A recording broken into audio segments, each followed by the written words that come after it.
Do not talk to your daughters the way Ernestine is speaking to me right now. Don't do it. Daughters, don't be a difficult learner like LaShannon is being right now.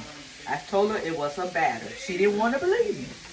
She wants the textbook word for it. You know, this is grandma's and mama's style cooking when you do on Christmas.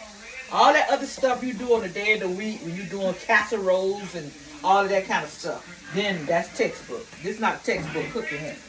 Okay? Not textbook cooking, okay? Get with it. We are frying the conch, y'all. Okay.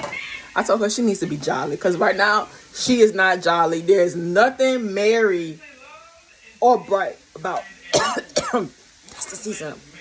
Nothing merry or bright about her attitude right now. Okay, y'all. You ain't using season until you're sneezing. Okay? But watch it when she eat it. It's gonna be jolly and bright then. It surely is because I'm gonna enjoy it.